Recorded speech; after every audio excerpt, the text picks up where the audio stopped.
Krishna Gurule Devadava Swami Nagamacharya Vadai Papadai Guragadamadai Nagaragramadai Jai Sri Krishna Chaitanya Prabhu Nityananda Shri Advaita Gadadhara Srivasadi Gaura Bhaktavinda Jai Jai Sri Chaitanya Jaya Nityananda Jai Advaita Chandra Jaya Gaura Bhaktavinda Hare Krishna Chaitanya Charitamrtam പഠന ക്ലാസ്സിലേക്ക് എല്ലാവരെയും സ്വാഗതം ചെയ്യുന്നു.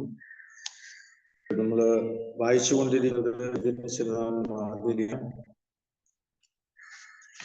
7ാമത്തെ അധ്യായം 65 ശ്ലോകം മുതൽ വായിക്കുക.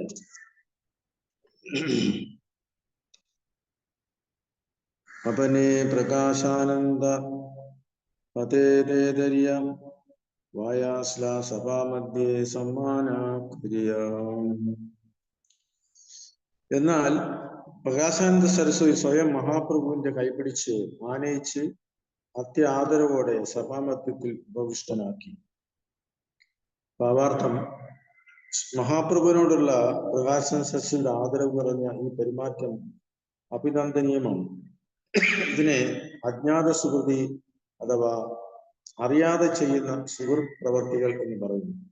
ഇപ്രകാരം പ്രകാശാനന്ദ സരസ്വതിക്ക് അജ്ഞാന സുഹൃതിയിലൂടെ മുന്നേറിയ ഭാവിയിൽ ഒരു വൈഷ്ണവ സന്യാസിയായി തീരാനുള്ള തന്ത്രപൂർവമായ ഒരു അവസരം നൽകുകയാണ് മഹാപ്രഭു ചെയ്തത്. ഹരേ കൃഷ്ണ. അപ്പൊ ഇവിടെ ഇതിന്റെ സന്ദർഭം എന്ന് പറഞ്ഞാല് നമ്മൾ നേരത്തെ വായിച്ചതാണ്.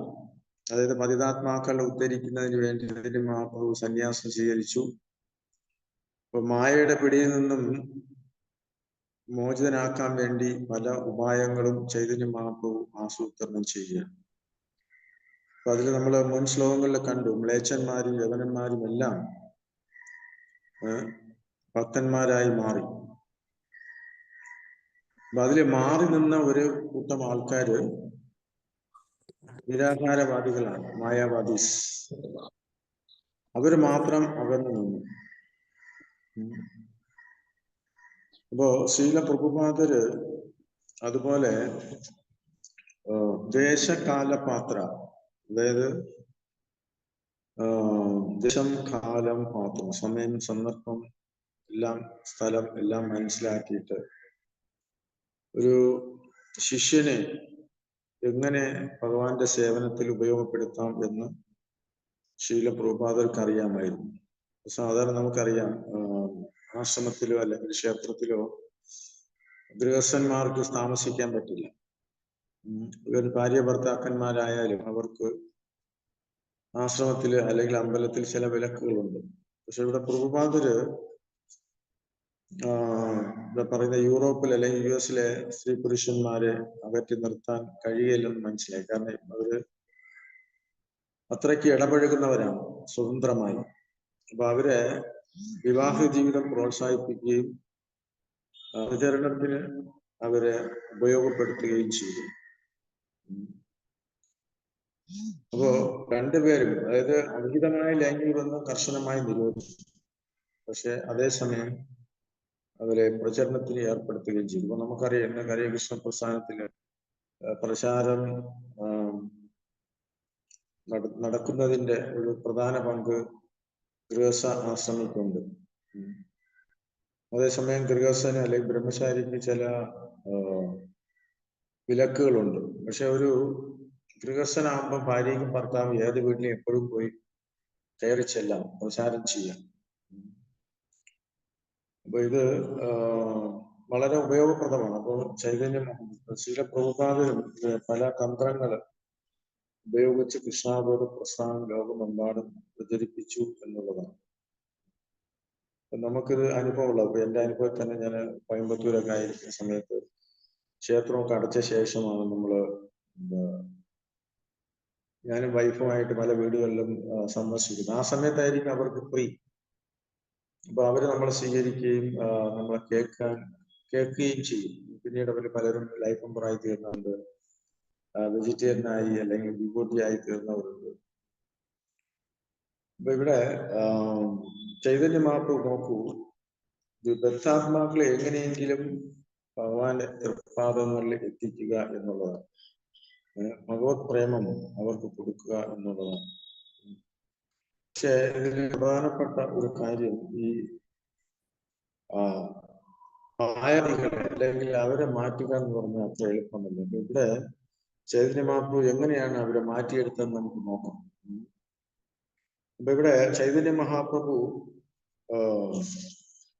മായാവതി സന്യാസികളിൽ മാറി നിന്നപ്പോ അവര് സന്യാസി ആയതുകൊണ്ട് ചൈതന്യ മഹാപ്രഭു അവരുടെ പരമ്പരയിലുള്ള കേശവഭാരതിയിൽ നിന്നാണ് സന്യാസം സ്വീകരിച്ചത് കൊണ്ട് അവര് ചൈതന്യ മഹാപ്രഭുവിനെ ആദരിക്കുകയും സ്വീകരിക്കുകയും ചെയ്തു. അപ്പൊ നമുക്ക് നോക്കാം.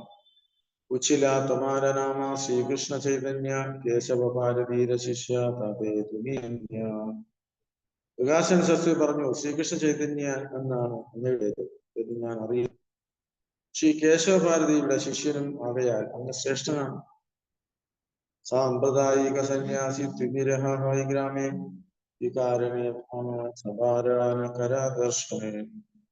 താങ്കൾ നമ്മുടെ സംഘ സമ്പ്രദായത്തിൽപ്പെട്ടവനും വാരണാസി ഗ്രാമത്തിൽ വസിക്കുന്നവരുമാണ്. പിന്നെ എന്തിനാണ് താങ്കൾ ഞങ്ങളോടൊപ്പം കൂടിച്ചേരാത്തത്? ഞങ്ങളെ കാണുന്നത് പോലും ഒഴിവാക്കുന്നത് എന്തുകൊണ്ടാണ്? അപ്പൊ ഇവിടെ നമ്മൾ നേരത്തെ വായിച്ചു, ചൈതന്യ മഹാപ്രഭു സനാതന ഗോസ്വാമിക്ക് 2 മാസത്തോളം ഉപദേശം കൊടുത്തു, ശിക്ഷണം. പക്ഷെ ആ സമയത്ത് ചന്ദ്രശേഖരനും തപൻ മിശ്രയും കൂടെ ഉണ്ടായിരുന്നു. പക്ഷെ അവരത്ര സന്തോഷം ഇല്ലായിരുന്നു. കാരണം മായവാദികൾ എപ്പോഴും ചൈതന്യ മഹാപ്രഭുവിനെ വിമർശിച്ചു കൊണ്ടേയിരുന്നു. അപ്പൊ അവർക്കത് സഹിക്കാൻ കഴിയില്ലായിരുന്നു. അപ്പൊ അവര് അത് ചൈതന്യ മഹാപ്രഭുവിനോട് തന്നെ നേരിട്ട് പോയി പറയുകയും ചെയ്തു. അപ്പൊ ചൈതന്യ മഹാപ്രഭു വളരെ പുഞ്ചിരിയോടുകൂടി അത് സ്വീകരിച്ചതേ ഉള്ളൂ. അപ്പൊ അവിടെ പ്രഭാകര് പറയുന്നുണ്ട്, ഇതായിരിക്കണം നമ്മുടെ മാതൃക. പക്ഷെ പിന്നീട് ചൈതന്യ മഹാപ്രഭു മനസ്സിലാക്കിയിട്ട് ഭഗവാന്റെ ഏർപ്പാട് മൂലം ഒരു ബ്രാഹ്മണൻ അവിടെ പ്രത്യക്ഷപ്പെടുകയും ചൈതന്യ മഹാപ്രഭുവിനെ ദർശനം എടുക്കുകയും അദ്ദേഹം തന്നെ ചൈതന്യ മഹാപ്രഭുവിനെ അദ്ദേഹത്തിന്റെ വീട്ടിലേക്ക് ക്ഷണിക്കുകയാണ്. പക്ഷെ ആ ദിവസം ഈ ബ്രാഹ്മണൻ മറ്റ് സന്യാസിമാരെയും വീട്ടിലേക്ക് ക്ഷണിച്ചിട്ടുണ്ടായിരുന്നു. പക്ഷെ ബ്രാഹ്മണൻ അത് പറയുകയും ചെയ്തു, കാരണം അങ്ങേക്ക് അത് ഇഷ്ടപ്പെടുമെന്ന് അറിയില്ല, എങ്കിലും ഞാൻ എല്ലാവരെയും ക്ഷണിച്ചിട്ടുണ്ട്, അങ്ങും എന്റെ ക്ഷണം സ്വീകരിച്ച് വീട്ടിൽ വരണം എന്ന് പറഞ്ഞു. അങ്ങനെയാണ് ചൈതന്യ മഹാപ്രഭു ആ ബ്രാഹ്മണ വീട്ടിൽ പോകുന്നത് കൊണ്ട് ഈ മായാവാദി സന്യാസികളെ കാണുന്നത്. അപ്പോ ചൈതന്യ മഹാപ്രഭു അപ്പൊ അവര് എല്ലാരും കണ്ടപ്പോ തന്നെ, ചൈതന്യ മഹാപ്രഭുവിനെ കണ്ടപ്പോ തന്നെ വളരെ ആകൃഷ്ടനായി. കാരണം അദ്ദേഹത്തിന്റെ ശരീര സൗന്ദര്യവും സന്യാസിയുടെ തേജസ്സും ഒക്കെ ഉണ്ടായിരുന്നു. അപ്പൊ അതില് പ്രധാനിയാണ് പ്രകാശാനന്ദ സരസ്വതി. അദ്ദേഹം അടുത്തേക്ക് വന്ന് അദ്ദേഹത്തിനെ കൈപിടിച്ച് അദ്ദേഹത്തിന് ആ സന്യാസിമാരുടെ കൂട്ടത്തിലേക്ക് കൊണ്ടുവരും. എന്നിട്ട് ചോദിക്കും, എന്തുകൊണ്ടങ്ങ് മാറി നിൽക്കുന്നു എന്ന് ചോദിക്കുകയും ചെയ്യും. ഭാവാർത്ഥത്തിൽ ശ്രീ പ്രഭുപാദർ പറയുന്നത്, ഒരു വൈഷ്ണവ സന്യാസിക്കോ മധ്യമാധികാരുടെ തലത്തിൽ ആത്മീയജ്ഞാനം ലഭിച്ച ഒരു വൈഷ്ണവനെന്നോ താഴെ പറയുന്ന 4 തത്വങ്ങൾ മനസ്സിലാക്കാനാവും. അത് ഒരു വൈഷ്ണവ സന്യാസിക്ക് മധ്യമാധികാരുടെ തലത്തിൽ ആത്മീയജ്ഞാനം ലഭിച്ച ഒരു വൈഷ്ണവനോ താഴെ പറയുന്ന 4 തത്വങ്ങൾ മനസ്സിലാക്കാനാവും. ഏതൊക്കെയത്? 1 പരമപുരുഷനായ ഭഗവാൻ, 2 ഭക്തന്മാർ, 3 നിഷ്കളങ്കർ, 4 അസൂയാലുക്കൾ. ഇവരെ 4 പേരെയും തിരിച്ചറിയാൻ ഒരു വൈഷ്ണവ സന്യാസി അല്ലെങ്കിൽ മേൽപ്പറഞ്ഞ വൈഷ്ണവൻ ഈ ഭഗവത് പ്രേമം മേൽപ്പറഞ്ഞ വൈഷ്ണവൻ ഇവയിൽ ഓരോരുത്തരോട് ഉചിതമായി മാറും. ഓരോരുത്തരുടെയും ഓരോ രീതിയിലാണ് പെരുമാറുന്നതെന്ന് പറയുന്നു. അദ്ദേഹം ഭഗവത് പ്രേമം വർദ്ധിപ്പിക്കാനും ഭഗവത് ഭക്തന്മാരുമായി മൈത്രി വളർത്തുവാനും അജ്ഞാനികളിൽ നിഷ്കളങ്കരിൽ കൃഷ്ണാവതം പ്രചരിപ്പിക്കുവാനും കൃഷ്ണാവത്തോട് അസൂയാലുക്കളെ അവരെ അവഗണിക്കാൻ ശ്രമിക്കും. അപ്പൊ ഇതാണ് ഒരു മധ്യമാധികാരിയുടെ ലക്ഷണം. നമ്മൾ അറിഞ്ഞിരിക്കേണ്ടതാണ്. അതായത് കൃഷ്ണാവലത്തിൽ താല്പര്യമില്ലാത്ത അസൂയാലുക്കളിൽ അവരെ നമ്മൾ അവഗണിക്കും. അതേസമയം ഭഗവത് ഭക്തന്മാരുമായി മൈത്രി ബന്ധം, സുഹൃത്ത് ബന്ധം ഉണ്ടാവും.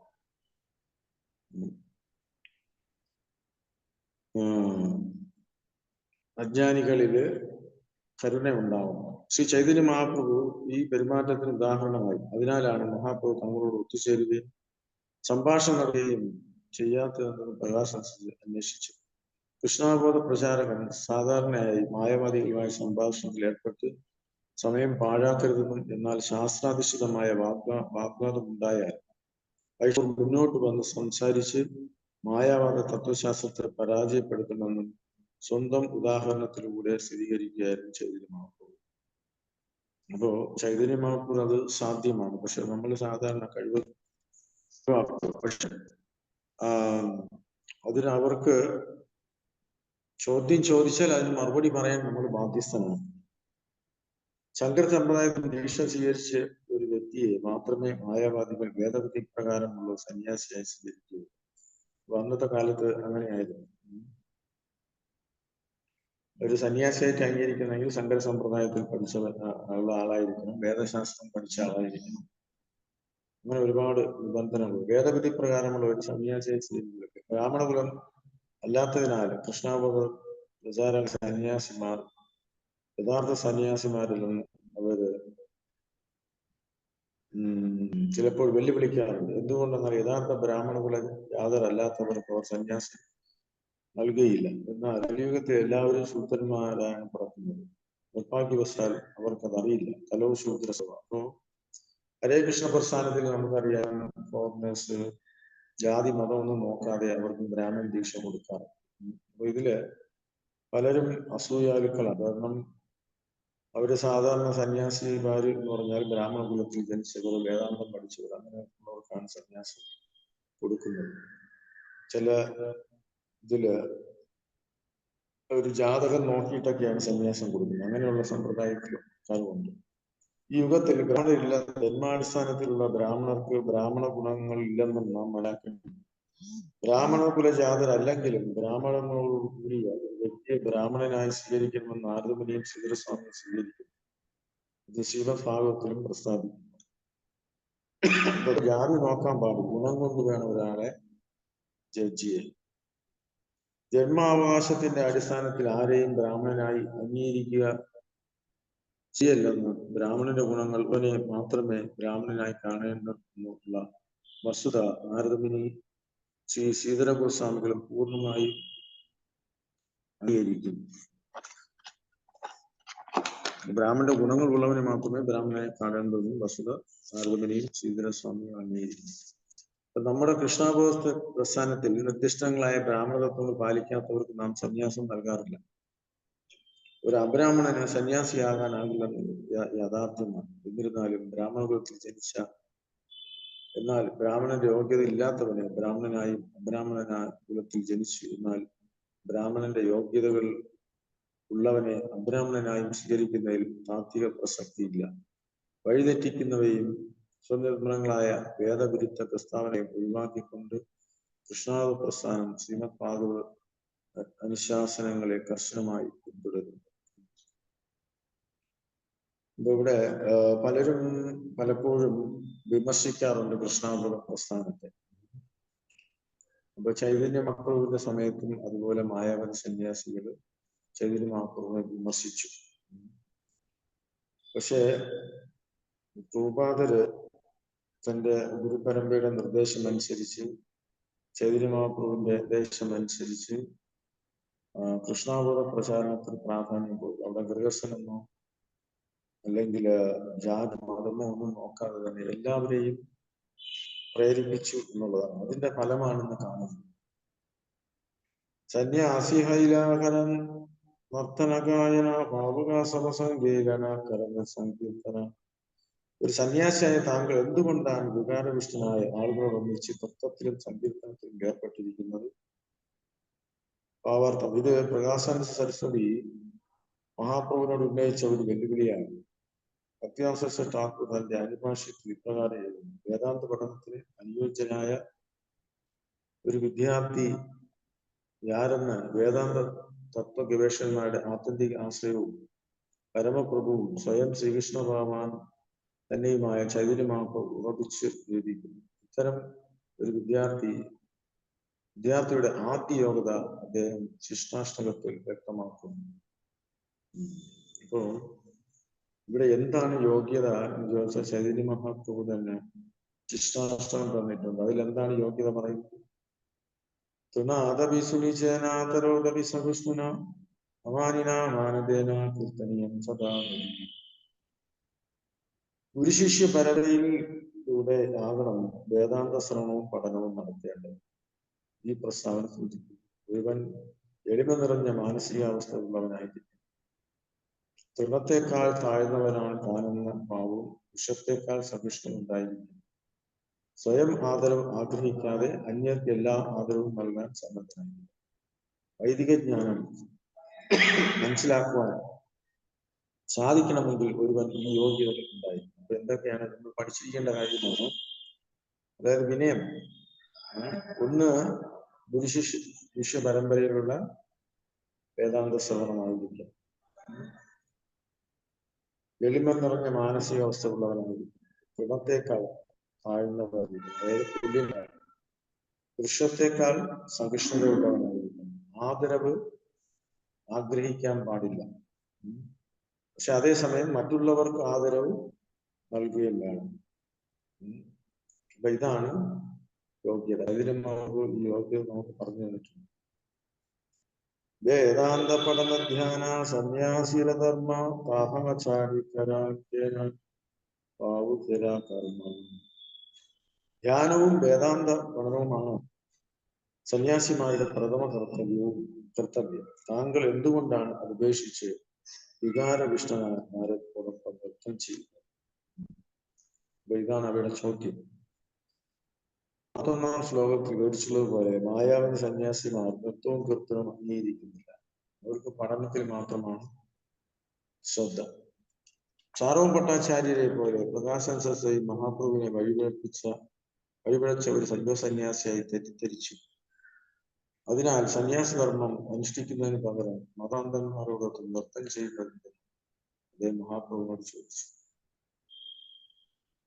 പ്രഭാവേക്കിയേ ത്വമ സാക്ഷാത്മാരായണ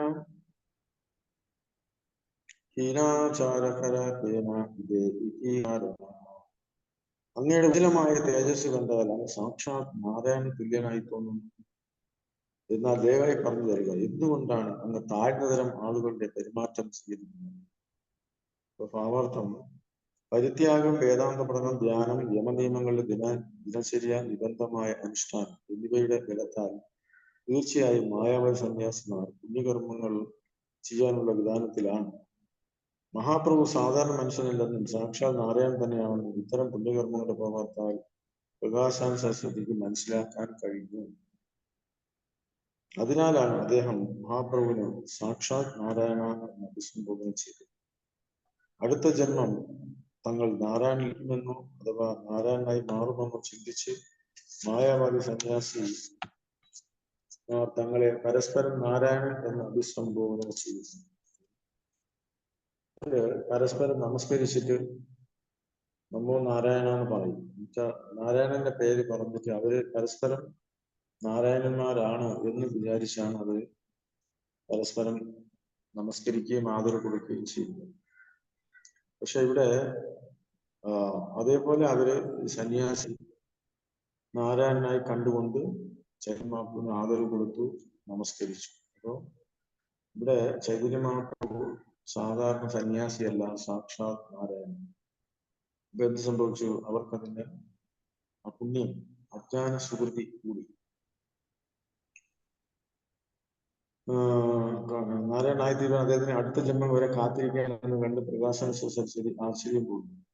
ഭൗതിക ശരീരം ഉപേക്ഷിക്കുമ്പോൾ തങ്ങൾ നാരായണൻ ലയിച്ച് നാരായണനായി മാറുമെന്ന് മായാവതി തത്വചിന്തകർ കരുതുന്നു. എന്നാൽ ഭൗതിക ശരീരം ഉപേക്ഷിക്കുമ്പോൾ ഭഗവാൻ നാരായണനുമായി സന്ദർശിക്കാൻ യോഗ്യമായ ഒരു ആത്മീയശരീരം ലഭിക്കുമെന്ന് വൈഷ്ണവ തത്വചിന്തകന്മാർ മനസ്സിലാക്കും. മായാവത തത്വവും ബ്രാഹ്മണ വൈഷ്ണവ തത്വം തമ്മിലുള്ള വ്യത്യാസമില്ല. അപ്പൊ നമ്മളിത് അറിഞ്ഞിരിക്കേണ്ട കാര്യമാണ്. ഇപ്പൊ മായാവതി തത്വം എന്താണ്, വൈഷ്ണവയുടെ തത്വം എന്താണ്? അപ്പൊ അവര് നാരായണൻ ലയിക്കും എന്ന് അവർ വിചാരിക്കുന്നു. പക്ഷെ അതേസമയം വൈഷ്ണവർ ചിന്തിക്കുന്നത് എന്താണ്? നമുക്ക് ഭഗവാനുമായി സഹവസിക്കാൻ ഒരു ആത്മീയ ശരീരം കിട്ടും. നാരായണനാകും എന്ന് പറയുന്നില്ല. ഭഗവാനെ സേവിക്കാൻ വീണ്ടും ഒരു ആത്മീയ ശരീരം കിട്ടും ആത്മീയ ലോകത്തിൽ. അപ്പൊ ഇതാണ് വ്യത്യാസം.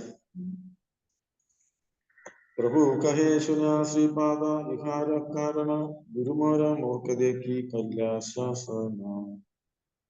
പ്രകാശാനുസരിച്ചുള്ള ചോദ്യത്തിന് മറുപടിയായി മഹാപ്രഭു പറഞ്ഞു, ശ്രീപാദ ദയവായി ഇതിനുള്ള കാരണം ശ്രമിച്ചാലും എന്റെ ആധ്യാത്മിക ഗുരു എന്നെ ഒരു മൂഢനായി ഗണിച്ച് സഹായിച്ചു.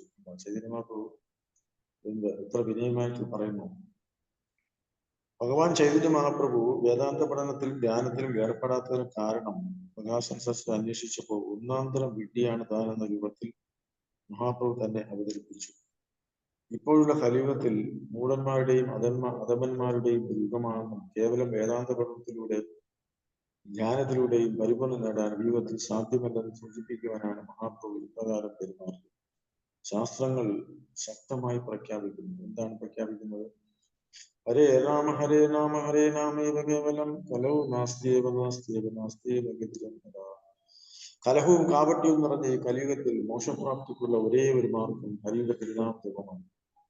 മറ്റൊരു വഴിയില്ല, മറ്റൊരു വഴിയില്ല, മറ്റൊരു വഴിയില്ല. കേവലം വേദാന്ത സൂക്ഷ്മങ്ങളുടെ പഠനം വഴി ആത്മസാക്ഷാത്കാരം നേടാൻ കഴിയാത്ത വിധം പതിതന്മാരാണ് കലിയുഗത്തിലെ ജനങ്ങൾ. അതിനാൽ നിരന്തരമുള്ള ഭഗവത് തിരുനാമജപം ഇവൻ ഗൗരവപൂർവ്വം സ്വീകരിക്കേണ്ടതാണ്.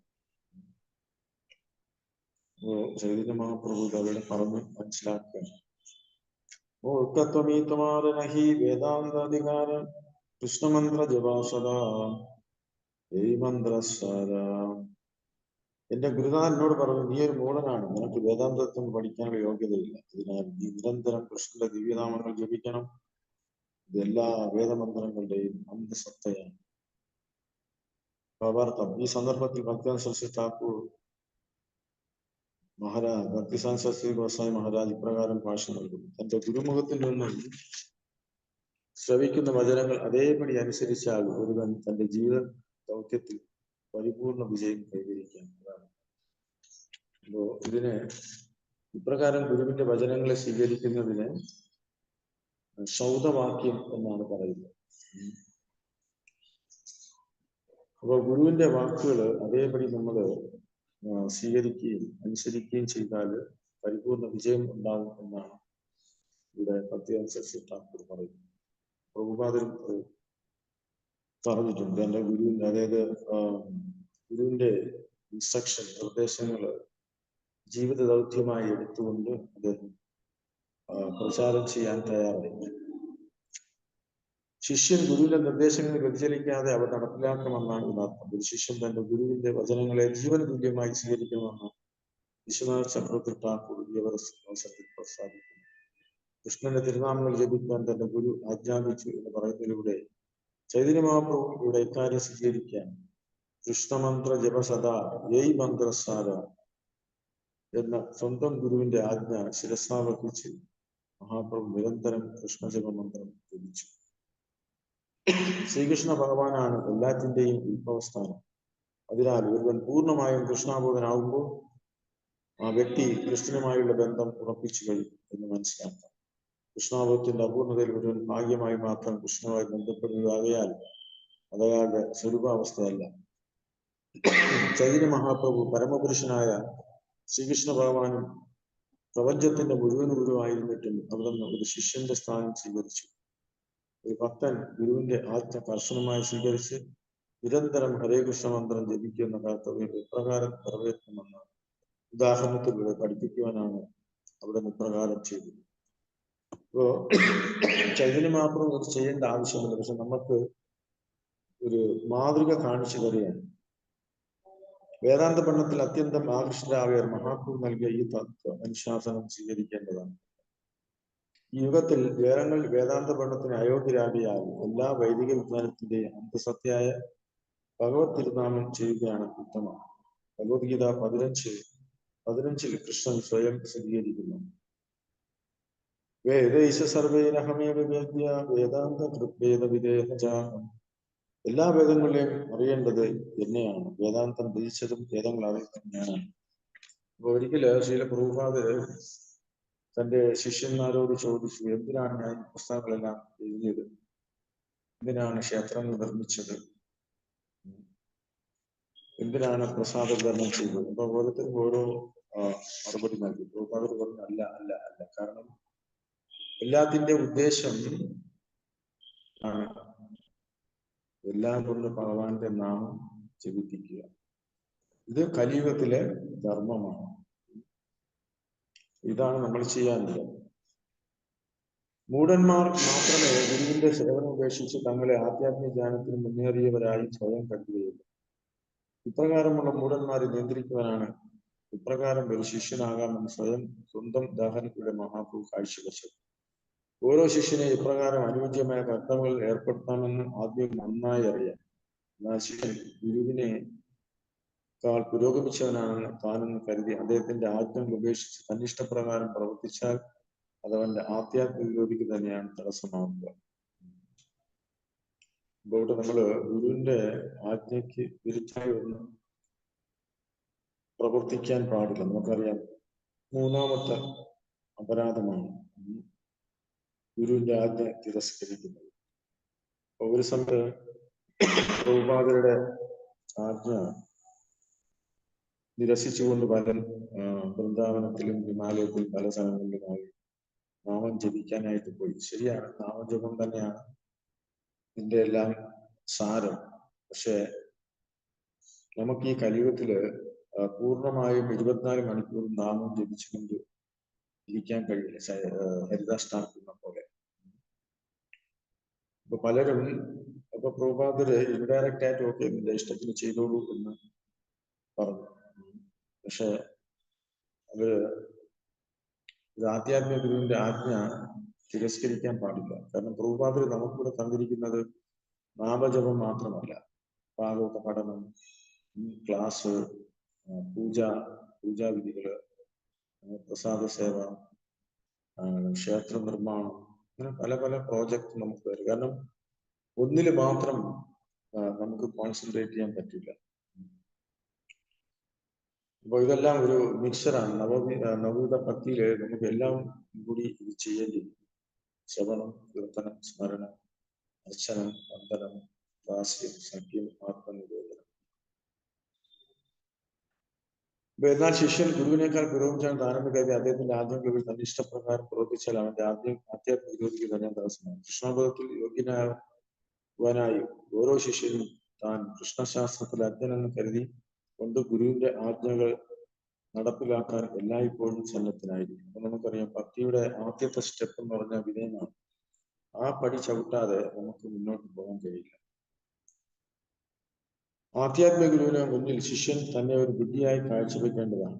അതിനാൽ കപടഭക്ത ഒരു ശിഷ്യനാകാൻ പോലും യോഗ്യതയില്ലാത്തവനെ ഗുരുവായി സ്വീകരിക്കും. എന്തുകൊണ്ടെന്നാൽ ഇത്തരം ശിഷ്യന്മാർ ആ ഗുരുവിനെ തങ്ങളുടെ നിയന്ത്രണത്തിൽ നിർത്തുവാൻ ആഗ്രഹിക്കുന്നു. ഇത്തരം കാട്ടായങ്ങൾ ആത്മസാക്ഷാത്കാരത്തിൽ യാതൊരു പ്രയോജനം ചെയ്തില്ല. കൃഷ്ണാപത്തിൽ അല്പമാത്രം ജ്ഞാനമുള്ള ഒരു വ്യക്തിക്ക് വേദാന്ത തത്വങ്ങൾ മനസ്സിലാക്കാനാവില്ല. അല്പമാത്രം ജ്ഞാനമുള്ള ഒരു വ്യക്തിക്ക് വേദാന്ത തത്വങ്ങൾ മനസ്സിലാക്കാനാവില്ല. കൃഷ്ണാബോധം ഇല്ലാതെ കേവലം പ്രദർശനത്തിനായുള്ള വേദാന്ത പഠനം ബാഹ്യമായ മായയുടെ ലക്ഷണമാണ്. നിരന്തരം മാറിക്കൊണ്ടിരിക്കുന്ന ഈ ഭൗതിക ശക്തിയുടെ ആകർഷികനാവുന്നിടത്തോളം ഒരുവൻ ഭഗവത് ഭക്തിയിൽ നിന്ന് വ്യതിചലിക്കുന്നു. ശ്രേഷ്ഠന്മാരിൽ ശ്രേഷ്ഠനും സമസ്ത പ്രപഞ്ചങ്ങളുടെയും പരിപാലകനുമായ ഭഗവാൻ വിഷ്ണുവിനെ ഒരു ഭക്തനാണ് യഥാർത്ഥത്തിൽ വേദാന്ത തത്വങ്ങളുടെ അനുയായിയായി പരിമിതമായ പ്രവർത്തന മേഖലയുടെ സേവനങ്ങളെ അതിക്രമിക്കാത്ത പക്ഷം ഒരുവന് അപരിതമായതിൽ പ്രവേശിക്കാനാകില്ല. അപരിതമായതിനെ കുറിച്ചുള്ള അറിവാണ് ബ്രഹ്മജ്ഞാനം അഥവാ പരമതത്വജ്ഞാനം. ഫലോദിഷ്ട കർമ്മങ്ങളിലും അനുമാനജന്യമായ ജ്ഞാനത്തിലും ആസക്തരായവർക്ക് പരിശുദ്ധവും സച്ചിദാനന്ദപൂർണവുമായ കൃഷ്ണനാമത്തിന് തുല്യം മനസ്സിലാക്കാനാകില്ല. എന്ന് മാത്രമല്ല, ഭഗവാനിൽ നിന്നും അഭിന്നമായ അവിടുത്തെ തിരുനാമത്തിൽ അഭയം പ്രാപിച്ച ഒരുവനും വേദാന്ത പഠനത്തിൽ ആവശ്യവും ഇല്ല. എന്തുകൊണ്ടെന്നാൽ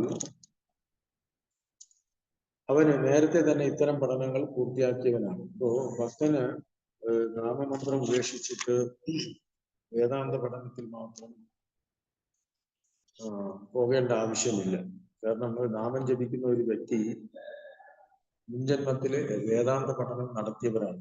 വരുന്ന ശ്ലോകത്തിൽ പറയുന്നു. തിരുനാമ ജപത്തിന് അയോഗ്യനായ ഒരു വ്യക്തി കൃഷ്ണനും അവിടുത്തെ തിരുനാമം തമ്മിൽ ഭേദം കൽപ്പിക്കുന്നു. കൃഷ്ണനെ മനസ്സിലാക്കുവാനായി വേദാന്ത പഠനത്തിൽ ഏർപ്പെടുന്ന ഇത്തരക്കാരെ ഒന്നാം തരം വിഡ്ഢികളായി കരുതുന്നു. ചൈതന്യമാപ്പിന്റെ പ്രസ്തുത ലീല ഇക്കാര്യത്തെ സ്പഷ്ടമാക്കുന്നുണ്ട്. വേദാന്ത തത്വങ്ങളെ വിദ്യാഭ്യാസപരമായ ഒരു തൊഴിലാക്കി മാറ്റുന്ന താത്വിക ഉപഭോക്താരും ഭൗതിക ശക്തിയുടെ പിടിയിലാണ്. പക്ഷെ നിരന്തരം ഭഗവത് തിരുനാമം ഉരുവിടുന്ന ഒരു വ്യക്തിയെ അവിദ്യാസാഗരം കടന്നവനായി കരുതണം. തിരുനാമ ജപത്തിന് വ്യാപൃതനായ നീച കുലജാതനായ ഒരു വ്യക്തിയെ പോലും വേദാന്ത പഠനങ്ങൾക്കെല്ലാം ഉപരിയായി കരുതേണ്ടതാണ്. ശ്രീമദ് ഭാഗവതം 3:33 പ്രകാരം പറയുന്നു. അഹോ ഗതസ്വപചോദോഗിരിയാൻ യജ്ജിഗ്വാപ്യേ വർത്തതേ നാമതുല്യം തേ പുസ്തകസ്തേ ജിഹുഃ സസ്നാര്യ ബ്രഹ്മാനുഷു നാമഗൃഹന്തിയേതേ. അതായത് അതിന്റെ അർത്ഥം, ചണ്ഡാലകുലത്തിൽ പിറന്നവനായാലും കൃഷ്ണന്റെ തിരുനാമം ജപിക്കുന്ന ഒരു വ്യക്തി മുൻജന്മത്തിൽ എല്ലാവിധ തപസ്സുകളും വൈദിക യജ്ഞങ്ങളും നിർവഹിച്ചവനായി മനസ്സിലാക്കണം. അപ്പൊ ഇവിടെ ഭഗവാന്റെ നാമം ജപിക്കുന്ന ഒരു വ്യക്തി സാധാരണ വ്യക്തിയല്ല. കാരണം അദ്ദേഹം പൂർവ്വജന്മത്തില് എല്ലാ പുണ്യസ്ഥലങ്ങളും സന്ദർശിച്ച വ്യക്തിയാണ്, വേദങ്ങൾ പഠിച്ച വ്യക്തിയാണ്, എല്ലാ യജ്ഞങ്ങളും യാഗങ്ങളും ചെയ്യുന്ന വ്യക്തിയാണ് എന്ന് നമ്മൾ മനസ്സിലാക്കണം. അത് മാത്രമല്ല, ഇവിടെ പറയുന്നത് ഹരി എന്ന 2 അക്ഷരങ്ങൾ ജപിക്കുന്ന ഒരുവൻ മുമ്പേ തന്നെ ഋഗ്, യജുർ, സാമ, അഥർവ എന്നീ 4 വേദങ്ങളും പഠിച്ചവനാണ്. അപ്പൊ അല്ലാത്ത ഒരു വ്യക്തിക്ക് ഹരി എന്ന നാമം ജപിക്കാൻ കഴിയില്ല. ഋഗ്വേദോ അതോ യജുർവേദോ സാമവേദോ അദർപ്പണഃ അതീതാസ്തേന യേനോക്തം ഹരി ഇതി അക്ഷരദ്വയം. മറുപക്ഷത്ത് എല്ലാത്തിനെയും നിസ്സാരമായി കരുതുന്ന ചില സഹജീയർ ഇത്തരം ശ്ലോകങ്ങളുടെ ആനുകൂല്യത്താൽ തങ്ങളെ ഉന്നത വൈഷ്ണവരായി കരുതി വേദാന്തത്തെ സ്പർശിക്കുന്നതിൽ പോലും ശ്രദ്ധ ചെലുത്തുന്നില്ല. എന്നാൽ ഒരു യഥാർത്ഥ വൈഷ്ണവൻ വേദാന്ത തത്വം പഠിക്കേണ്ടതാണ്. എന്നാൽ വേദാന്തം പഠിച്ചവനും ശേഷം ഭഗവാന്റെ തിരുനാമം സ്വീകരിക്കാതിരുന്നാൽ അവൻ മായാവാദിയിൽ നിന്ന് ഒട്ടും ഉയർന്നവനല്ല. ഒരുവൻ മായാവാദിയാകാൻ പാടില്ല, എന്നാൽ വേദാന്ത തത്വങ്ങളിൽ അജ്ഞനാകാനും പാടില്ല. പ്രകാശാനന്ദ സരസ്വതിയുമായുള്ള തുടർന്നുള്ള ചർച്ചകളിൽ ചൈതന്യ മഹാപ്രഭു തന്റെ വേദാന്ത ജ്ഞാനം പ്രദർശിപ്പിച്ചു. ഒരു വൈഷ്ണവൻ വേദാന്ത തത്വങ്ങളിൽ പ്രവീണനായിരിക്കണമെന്നത് ഇതിൽ നിന്നും മനസ്സിലാക്കാവുന്നതാണ്. എന്നാൽ വേദാന്ത പഠനമാണ് എല്ലാം എന്ന് കരുതി അവൻ തിരുനാമ ജപത്തിൽ ഉപേക്ഷ കാട്ടുകയും അരുത്. വേദാന്തത്തിന്റെ പൊരുൾ, അതായത് വേദത്തിന്റെ പൊരുൾ എന്ന് പറഞ്ഞാൽ ഭഗവാനെ മനസ്സിലാക്കുക, അല്ലെ? എല്ലാ നിയമങ്ങളുടെയും ഉദ്ദേശം എന്ന് പറഞ്ഞാൽ സ്മാർത്തവ്യോ ഭഗവോ വിഷ്ണു വിസ്മാർത്തവ്യേന ജാതക. എല്ലാ നിയമങ്ങളുടെയും ഉദ്ദേശം ഭഗവാനെ മറക്കാൻ പാടില്ല, ഭഗവാനെ എപ്പോഴും ഓർമ്മിക്കണം. എപ്പോഴും ഓർമ്മിക്കാൻ നമ്മൾ എന്ത് ചെയ്യണം? ഭഗവാന്റെ നാമം ജപിച്ചുകൊണ്ടിരിക്കണം. അതാണ് ഇവിടെ പറയുന്നത്. വേദാന്ത പഠനവും തിരുനാമ ജപവും ഒരുപോലെ അനുഷ്ഠിക്കുന്നതിന്റെ പ്രാധാന്യം ഒരു ഭക്തൻ മനസ്സിലാക്കേണ്ടതാണ്. വേദാന്ത പഠനം ഒരു നിരാകാരവാദിയായി തീർന്നാൽ അവന് വേദാന്തം മനസ്സിലായിട്ടില്ലെന്നർത്ഥം. ഇത് ഭഗവത്ഗീത 15:15 സ്ഥിരീകരിച്ചിരിക്കുന്നു. വേദാന്തം എന്നാൽ അറിവിന്റെ അതിർവരം എന്നർത്ഥം. തന്റെ നാമത്തിൽ നിന്നും അഭിന്നനായ കൃഷ്ണനെ കുറിച്ചുള്ള അറിവാണ് ആത്യന്തിക ജ്ഞാനം. ഭക്തിയെ വിലകുറച്ച് കാണുന്ന താഴേക്കടയിലുള്ള വൈഷ്ണവർ എന്ന സഹചര്യമാണ് ഉദ്ദേശിക്കുന്നത്. വേദാന്ത തത്വങ്ങളെ 4 ആചാര്യന്മാർ വ്യാഖ്യാനിച്ചിട്ടുള്ളതനുസരിച്ച് പഠിക്കുന്നതിൽ ശ്രദ്ധ ചെലുത്തുന്നില്ല. ഗൗഡീയ വൈഷ്ണവ സമ്പ്രദായത്തിൽ വേദാന്ത സൂത്രത്തിന് ഗോവിന്ദ ഭാഷ്യം എന്ന വ്യാഖ്യാനമുണ്ട്. എന്നാൽ സഹചിയർ ഈ ഭാഷ്യങ്ങളെ അസ്പൃശ്യമായ താത്വിക ഊഹാപോഹമായും ആചാര്യന്മാരെ മിശ്രഭക്തന്മാരായും കാണുന്നു. ഇപ്രകാരം അവർ നരകത്തിലേക്കുള്ള തങ്ങൾ പാത തെളിയിക്കുന്നത്. അതുകൊണ്ട് ഇതിന്റെ എല്ലാം ഉദ്ദേശം നമ്മൾ മനസ്സിലാക്കേണ്ടത്, ഭഗവാൻ എല്ലാ വേദങ്ങളും ഭഗവാനെ അറിയുന്ന വേദാന്ത കൃത്വേദ വിദേഹജാലം സർവസ്യാഗം കൃത്യനിഷ്ഠോ മത്തസ്മൃതിജ്ഞാനമോഹനം. 15 ഭഗവാൻ പറയുന്നുണ്ട്, അതിന്റെ ഉദ്ദേശം നമ്മൾ മനസ്സിലാക്കും. പക്ഷെ ഇവർക്ക് ഊഹാപോഹങ്ങൾ ചെയ്യുന്നത് കൊണ്ട് ഇവർക്കിത് മനസ്സിലാക്കാൻ കഴിയുന്നില്ല. അപ്പൊ അതുകൊണ്ട് അങ്ങനെയുള്ള ആൾക്കാരെ നമ്മൾ തിരസ്കരിക്കുകയും ഗുരു പരമ്പരയിൽ ആചാര്യന്മാരെന്ത് പറയുന്നു അതിനനുസരിച്ച് നമ്മൾ ജീവിക്കുകയും വേണം. ഇവിടെ ശങ്കരാചാര്യ സമ്പ്രദായക്കാർ ഒരുപാട് പറഞ്ഞ പൊതുവെ ഒരു അഹങ്കാരമുണ്ട്. കാരണം വേദം പഠിച്ചവരാണ്, വേദാന്തം അവരുടെ കുത്തകയാണ് എന്നുള്ള ഒരു ചിന്ത അവർക്കുണ്ട്. അപ്പൊ അതുകൊണ്ടാണ് പ്രഭുപാദരും പഠനം നടത്തണം എന്ന് പ്രഭുപാദരും നേരിട്ട് ഹരേ കൃഷ്ണ മന്ത്രം ജപിച്ചാൽ മതി എന്ന് പറയാമായിരുന്നു. പക്ഷെ എന്തുകൊണ്ട് പ്രഭുപാദർ ഇത്രയും പുസ്തകങ്ങൾ എഴുതിയത്? കാരണം നമുക്ക് പഠിക്കണം. പ്രഭുപാദർ പറഞ്ഞു ഇത് നിങ്ങൾക്ക് വേണ്ടിയാണ്. നമ്മൾ പലപ്പോഴും വിചാരിക്കും മറ്റുള്ളവർക്ക് വേണ്ടിയാണ്. പക്ഷെ നമ്മൾ പ്രഭുപാദരുടെ പുസ്തകം വായിക്കുന്നതിലൂടെ മാത്രമേ നമുക്ക് കൃഷ്ണാഭക്തി വർദ്ധിക്കാൻ കഴിയൂ. അല്ലെ? നമുക്ക് അനുഭവമുള്ളത് പ്രഭുപാദരുടെ ബുക്സ് വായിക്കാതിരിക്കുന്നു സ്ഥിതി അപേക്ഷ നോക്കും. നമ്മൾ ആരും പ്രഭുപാദരുടെ ബുക്സ് വായിക്കുന്നില്ല. എങ്ങനെ നമ്മൾ കൃഷ്ണ കോൺഷ്യസ് മെയിൻറ്റെയിൻ ചെയ്യും? നാമം ജപിക്കാനുള്ള ഒരു ഇൻസ്പിറേഷൻ വായനയിൽ കൂടിയാണ് വരുന്നത്. അതെ. അപ്പൊ നാം ജപിക്കുമ്പോൾ നമുക്ക് വീണ്ടും വായിക്കാനുള്ള ഒരു ഇൻസ്പിറേഷൻ ഉണ്ടാകും. അപ്പൊ ഇത് തമ്മില് ബന്ധമുണ്ട്. അപ്പൊ അതുകൊണ്ടാണ് പ്രഭുപാദര് നമുക്ക് ശാസ്ത്രി, അതുപോലെ ഭക്തി വൈഭവ, ഭക്തി വേദാന്ത തുടങ്ങിയ ക്ലാസ്സുകൾ ആരംഭിച്ചു. പ്രഭുപാദര് ജീവിച്ചിരുന്നപ്പോൾ തന്നെ അത് പറഞ്ഞിട്ടുണ്ട്. ഇത്തരം ക്ലാസുകൾ സംഘടിപ്പിക്കണം, ഡിഗ്രികൾ കൊടുക്കണം എന്ന് പറഞ്ഞിട്ടുണ്ടായിരുന്നു. ഇന്നും പ്രഭുപാദരുടെ ഇൻസ്ട്രക്ഷൻ നിർദ്ദേശം പിന്തുടർന്നുകൊണ്ട് ഇസ്കോൺ അത് ചെയ്യുന്നുണ്ട്. ഭക്തി വേദാന്ത അക്കാഡമി. പലപ്പോഴും നമ്മൾ ചോദിക്കും, നിങ്ങൾ എന്താ പഠിച്ചിരിക്കുന്നത്? നമ്മൾ 4ാം ക്ലാസ് വരെ പഠിച്ചിട്ടുള്ളൂ, 10ാം ക്ലാസ് വരെ പഠിച്ചിട്ടുള്ളൂ എന്ന് പറയുമ്പോൾ ആൾക്കാർക്ക് വില കൽപ്പിക്കില്ല. അപ്പോ നമുക്കും നിങ്ങൾ എന്ത് പഠിച്ചു ചോദിച്ചാൽ നമുക്ക് പറയാം, ഭക്തിശാസ്ത്രങ്ങൾ പഠിച്ചു, ഭക്തി വൈഭവം പഠിച്ചു. അപ്പൊ അതൊരു ക്വാളിഫിക്കേഷനാണ്. അപ്പൊ ഇന്നിപ്പോ ഇസ്കോൺ അതൊരു പ്രതീക്ഷ വാങ്ങിക്കുന്നതിനും ബ്രാഹ്മണ ദീക്ഷ എടുക്കുന്നതിനും ഒക്കെ ഒരു എന്താ പറയുക യോഗ്യത ആയിട്ട് അല്ലെങ്കിൽ കൊണ്ടുവന്നിട്ടുണ്ട്.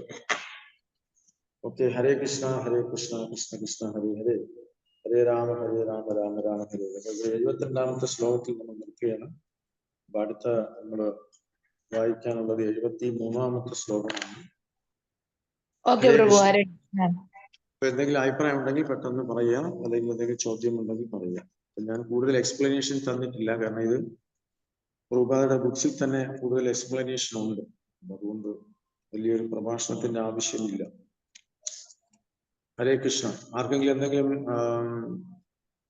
അഭിപ്രായം ഉണ്ടെങ്കിൽ 73 ഓൺവേർഡ്സ് അല്ലേ പ്രഭു? 73 ഓർമ്മിച്ചോളൂ. ഇവിടെ നിർത്താമോ? എന്തെങ്കിലും അഭിപ്രായങ്ങളുണ്ടോ?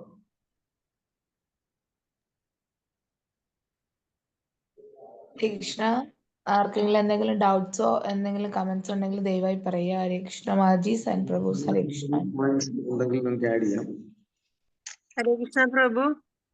പ്രണാമം പ്രഭു. ഹരേ കൃഷ്ണ. ഈ 2 അക്ഷരങ്ങൾ ജപിക്കുന്ന ഒരുവൻ മുമ്പേ തന്നെ ഋഗ്യജു, സാമവേദ, അഥർവ എന്നീ 4 വേദങ്ങളും പഠിച്ചവനാണെന്ന് പറഞ്ഞാൽ ഹരേ കൃഷ്ണ മഹാമന്ത്രം ജപിക്കുമ്പോൾ നമ്മള്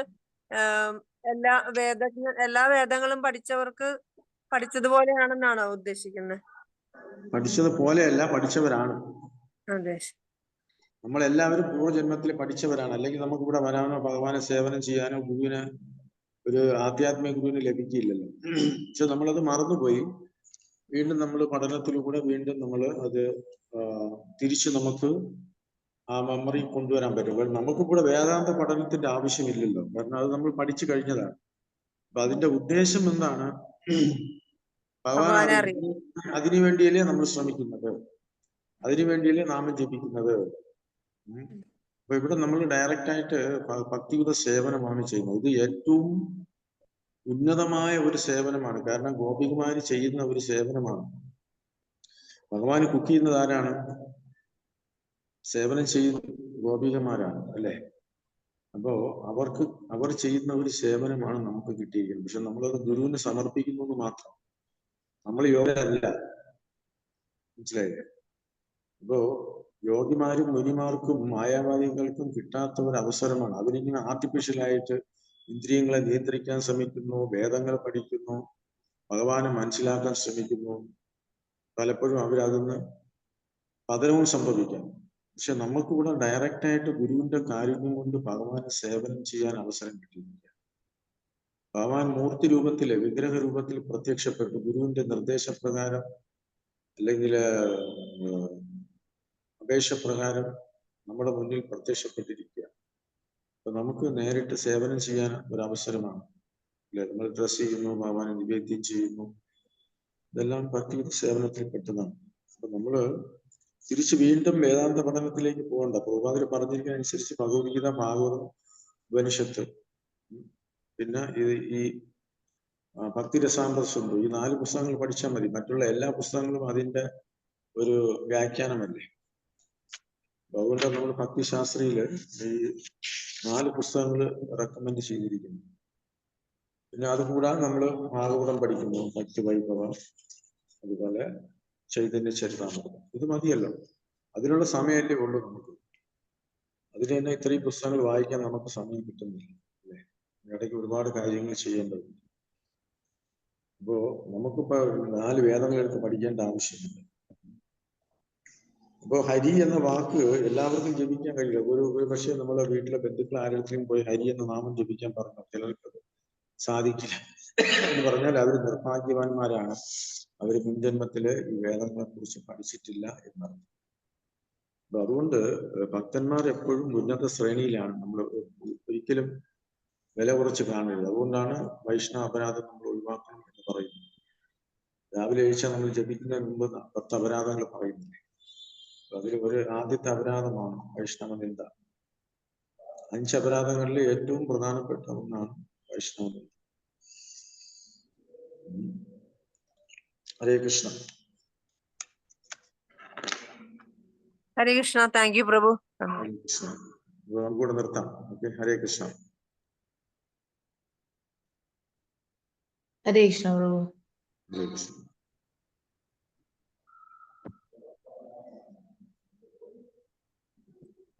പ്രഭു.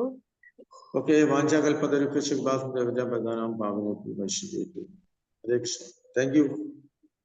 താങ്ക് യു പ്രഭു. ഹരേ കൃഷ്ണ.